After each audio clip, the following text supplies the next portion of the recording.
Anis bike rider. তো ঈদ মোবারক, আজকে ঈদের তৃতীয় দিন।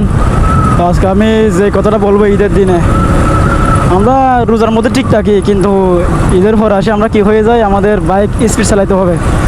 তো আমরা অনেকেই আছি এই ঈদের সময় আসলেই বাইকটা উড়াদুরা টানাটানি করি। ভাই কোনো প্রয়োজন আছে এভাবে বাইক উড়াদুরা টানার? কোনো প্রয়োজন নাই। তো আমরা আস্তে ধীরে বাইক রাইড করবো, সমস্যা আছে? মানে অনেকে আছে কি বলবো ভাই, অতিরিক্ত বাইক স্পিডে রাইড করে, কেন শুধু ঈদের সময় আসলে কি বাইক জোরে চালাতে হবে নাকি? তো অবশ্যই চেষ্টা করবেন আস্তে ধীরে বাইক রাইড করার জন্য। ভাই আপনাকে ফ্যামিলি বাইক কিনে দিয়েছে, ঠিক আছে, আপনার জীবনের তো মূল্য আছে। আপনার না থাকুক, আপনার ফ্যামিলির তো মূল্য আছে জীবনের। আপনার ফ্যামিলি তো আপনাকে বাইক দেয় না যে আপনার এই যে এইভাবে বাইক রাইড করার জন্য। আমি চালাবো নর্মালি, আমার তো আর তাড়াহুড়া নাই। আর তাড়াহুড়া থাকলে আমি কী জন্য স্পিডে চালাবো? তাড়াহুড়া থাকুক না হাজার, আমি ওখানে যাইতে পারবো, কিন্তু একটা চাকলাই না আল্লাহ না করুক, একটা স্টিয়ারিং হয়ে গেলে কেউ হবে, চিন্তা করছেন?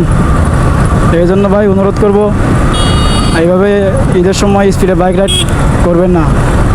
অবশ্যই জীবনের মূল্য আছে ভাই, জীবনকে সময় দিন, দেখবেন আপনার সামনে অনেক লম্বা জীবন ঘুরে আছে ভাই। এই যে বাইকটা নিয়ে অল্প বয়সে টানাটানি করে কী লাভ ভাই, বলেন তো? এই যে অল্প বয়সে শেষ, আর জীবনে কত চাহিদা আছে, কত আশা আছে, সবগুলো শেষ। কত স্বপ্ন, সবগুলাই তো শেষ। এই যে আমি বাইক রাইড করতেছি, এই যে এরকম নর্মালি আমি কোনোদিন এর থেকে বড় বাইক আর স্পিড চালাই না, হয়তো কত 30-40 উঠে আর কি স্পিড, এর থেকে তার বেশি উঠবে না। এরকম আছে বা একটা খারাপ ব্যাড সাউন্ড না দেয় পিছন থেকে। তো যখন আপনি হুটহাট করে বাইক চালাবেন, তখন তো অবশ্যই একটা ব্যাড সাউন্ড দিবে। তো এটা একটু সতর্কতা থাকবেন। তো আমার ভিডিওটা এই পর্যন্তই, ধন্যবাদ। আর ভিডিওটা ভালো লাগলে শেয়ার করে দিবেন, আর বেশি ভালো লাগলে আমার পেজটা ফলো করে রাখবেন। যেহেতু আমি নতুন, আর কিছু ভুল হয়ে থাকলে ক্ষমা করে দিবেন।